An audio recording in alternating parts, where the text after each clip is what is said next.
నమస్తే. ఇన్నాళ్ళు నన్ను సపోర్ట్ చేస్తూ, ఎంకరేజ్ చేస్తూ మీ ప్రేమని నాకు అందిస్తున్న ప్రతి ఒక్కరికి కృతజ్ఞతలు.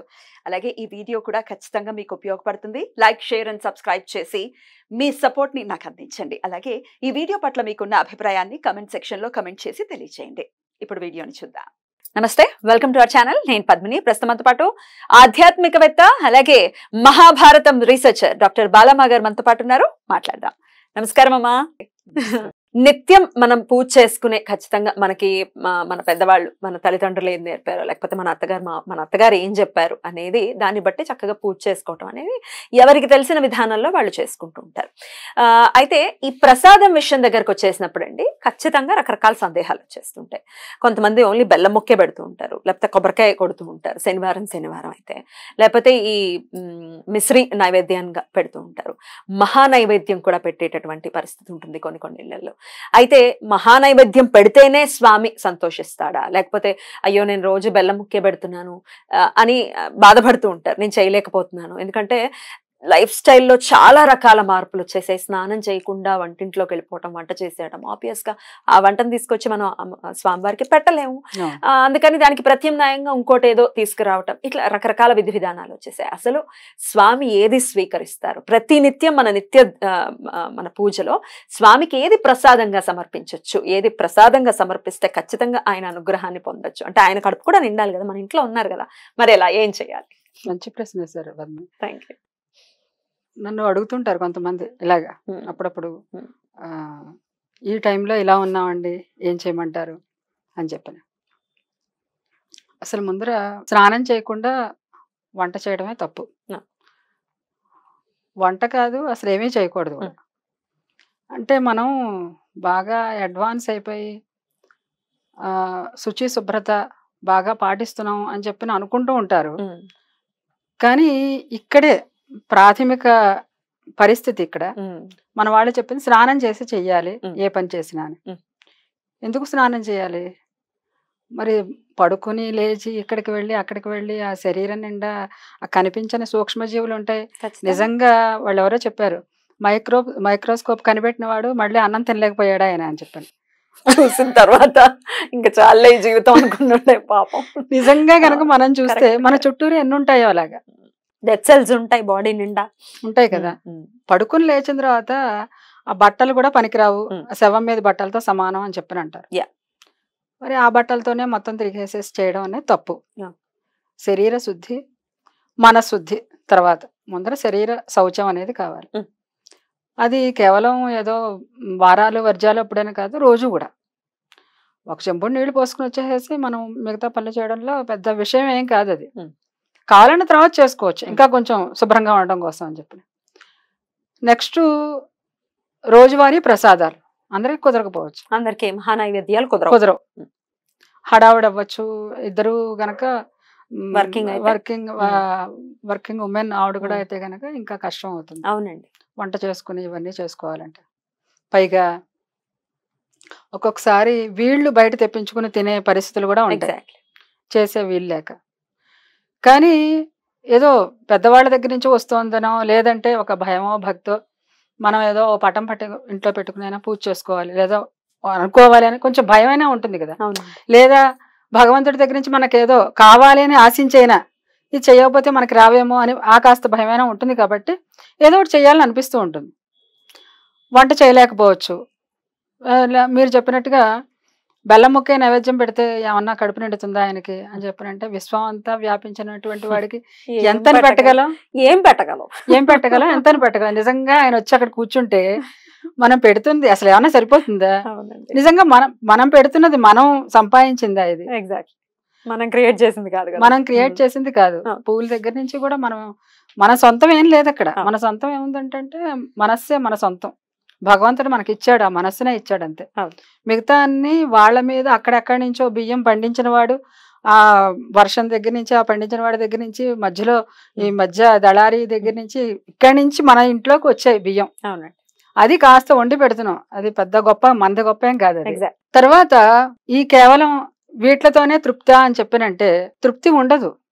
అందుకే మన వాళ్ళు ఏం చేశారంటే, ఇంట్లోంచి బయటకు వెళ్ళేటప్పుడు ఈ దేవతార్చనలు ఇవి ఉన్నప్పుడు ఇంట్లోంచి బయటకు వెళ్తారు. ఇంకా దేవతార్చన కొంతమంది అయితే వెంటనే కూడా ఎప్పుడు ఉంటూనే ఉంటుంది, కొంతమందికి ఉండే పరిస్థితి కాదు. అంటే మీ ఉద్దేశం ఊర్లో వెళ్ళినప్పుడు యాత్రలు తీసుకెళ్ళిపోతారు. ఒక్కొక్కసారి అలా అవ్వదు. ఇప్పుడు శౌచానికో వెళ్ళారనుకోండి, ఆ శౌచం ఉన్న ఇంటికి తీసుకెళ్తారు కదా, అప్పుడు దేవతార్చన ఇంట్లో నీడలో పెడతారు కదా, అప్పుడే ఏం చేయాలి మరి? సరే లోపల పెట్టేస్తారు, ఏం చేయాలి? కాస్త పెసరపప్పు అక్కడ పెడతారు ఎదురుకుండా, పచ్చిది మామూలుగా నివేదన కింద. దాంట్లో దోషం లేదు. పైగా పప్పు వలన భోజనం చేసిన ఫలితం కూడా వస్తుంది. ఎందుకని? ఏకాదశి నాడు పప్పు తినేవారు. మా ఇంట్లో ఏకాదశి వచ్చిందంటే ఆ రోజు ఉపవాసం ఉన్నా ఉండకపోయినా పప్పు మాత్రం వండించేవారు కాదు మా అత్తయ్య గారు. దేంట్లోనూ పప్పు కలిసేది కాదు. ఎందుకంటే దానివల్ల ఉపవాస ఫలితమైన దానివల్ల సగమైనా వస్తుందని. అంటే తర్వాత నివేదనలు చేసేటప్పుడు కంపల్సరీ మనం పప్పు అనేది వండి నివేదన చేస్తాం. మనం తిన్నా తినకపోయినా భగవంతుడికి చేసేటప్పుడు అట్లీస్ట్ పులగంలో అయినా 2 పద్దలు అయినా వేయడం చేస్తాం మనం. అందుకని ఇలా చేయలేనప్పుడు కాస్త వడపప్పు, పానకం, ఇది పెద్ద ఒక 5 నిమిషాల పని ఏం లేదు కదా. కాస్త మిరియాలు పొడి చేసి పెట్టుకున్నాం అనుకోండి, అది కూడా రోజు మిక్సీ చేసుకోవాల్సిన అవసరం లేదు. అవునండి. కాస్త మిరియాల పొడి కొంచెం వేయడం, కాస్త బెల్లం పొడి వేయడం, పొడి కూడా అవైలబుల్ గా ఉంది ఇప్పుడు, దాంట్లో వేసుకోవడం, కాస్త యాలకుల పొడి, నీళ్లు కలిపి పక్కన పెట్టడం, కాస్త పప్పు కొంచెం ఒక 10 నిమిషాలు నానబెడితే అదేం లేదు కదా ఇంకా దాంట్లోనూ. ఇంకా మనం ఎలా తింటామో అలాగే దేవుడికి టేస్ట్ గా పెట్టాలి, కాస్త మిరియాల పొడి, కొంచెం ఉప్పు, అయిపోయింది. అక్కడికి నివేదన చేయడం చక్కగా. మనకు కుదిరిన రోజుల్లో చక్కగా మనం ఏం తింటున్నావో, నైవేద్యం ఏం పెడుతున్నావో అదే నివేదన చేయడం. అంటే లోపల ఉన్నవాడే కదా, లోపల అహం వైశ్వానరో భూత్వా అన్నాడు కదా ఆయనే, లోపల ఉన్నాడు ఆయన. లోపల ఉన్నవాడు బయటకు పెడుతున్నాం, వైశ్వానర రూపంలో ఉన్నాడు, విగ్రహ రూపంగా ఎదుర్కొంటా ఉన్నాడు, వాడికి కూడా పెట్టాలి కదా. అందుకని మనకు కుదరని రోజుల్లో ఇలా చేసుకోవడం. అన్ని తెలిసిన వాడు ఆయన, మన చేత చేయించేది కూడా ఆయనే. కర్మలోనే నన్ను చూడు అన్నాడు, అంతే తప్పితే కర్మ వదిలేసి కేవలం పూజలు చేస్తూ కూర్చోమని చెప్పి ఏ దేవుడు కూడా ఎక్కడ భగవద్గీత మొత్తం చివర ఆమూలాగ్రం వెతుక్కున్నా మనకు కనిపించదు ఏమైనా, కేవలం నన్ను చూస్తూ కూర్చోమని చెప్పడు. అలాంటప్పుడు అర్జునుడిని కూర్చోమనేవాడు, ఏం చేయొద్దు, నేను ఒక్క సుదర్శనం వేస్తాను చచ్చూరుకుంటా అయిపోతుంది కదా. కానీ కర్మ చేయమన్నాడు, కర్మలో భగవంతుడిని చూడమన్నాడు, కర్మ చేస్తూ భగవంతుడికి అర్పించమన్నాడు. అదే కర్మ వదలక్కర్లేదు అలా అని చెప్పి అసంతృప్తి పడక్కర్లేదు. కాస్త ఈ వడపప్పు పానకం నిత్యం కూడా చేసుకోవచ్చు. కుదిరిన రోజుల్లో హాయిగా చక్కగా కడుపు నిండా మనము తినొచ్చు, ఆయనకి పెట్టచ్చు. అందులో మళ్ళీ పెట్టేటప్పుడు ఉల్లిపాయలు వెల్లుల్లి వేయకుండా అవి నిషేధం. ఎలాగో నిషేధం. ఉల్లిపాయలు ఇప్పుడు చాలా మంది కొన్ని ఇళ్లలో అయితే ఉల్లిపాయలు ఈ పప్పుల్లో వేయటం అనేది ఉండదు, కానీ చాలా మంది పప్పుల్లో ఉల్లిపాయలు ఖచ్చితంగా వేస్తారు. వెల్లుల్లి లేకుండా వాళ్ళు పోపు వేయటం అనేది ఉండదు, సో అప్పుడు వేయకూడదు, అంతే కదండి. అంతే.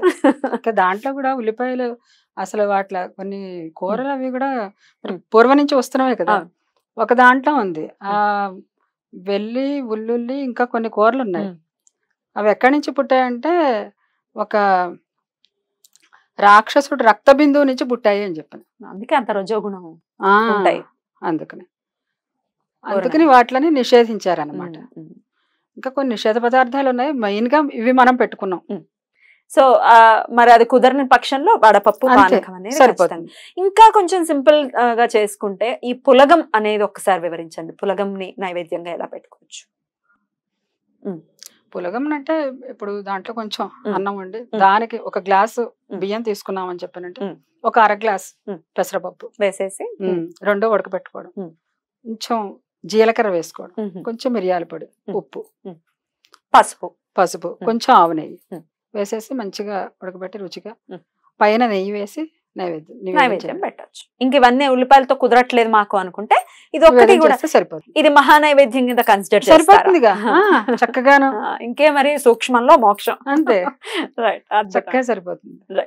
అద్భుతం, చాలా చక్కగా వివరించారు. అయితే ఈ ప్రసాదంగా పెట్టినవి కూడా స్వీకరించని ఇళ్ళు కూడా ఉంటాయి. అంటే పెట్టేస్తారు, మళ్ళీ దాన్ని తినకుండా నెక్స్ట్ డే వరకు అక్కడే ఉంటుంది. అది ఎటువంటి ఫలితాలను ఇస్తుంది అనుకోవచ్చు? అలా నెక్స్ట్ డే వరకు దేవుడి దగ్గరే ఉంచాలి అనుకుంటే అన్నంతో పాటుగా ఒక పండు పలవం ఏదో ఒకటి ఉమ్, నివేదన చేయొచ్చు. అది ఉమ్. మర్నాడు దాకా ఉంటుందిగా. ఉమ్. ఇంకా అది కూడదు అనుకోండి, పండు అవి కుదరవు. ఉమ్. కిస్మిస్ తెచ్చుకోవడం, ఒక డబ్బాలో పెట్టుకోవడం. ఉమ్. దీంతో పాటుగా శుష్క ఫలం అంటున్నాం కదా, ఉమ్.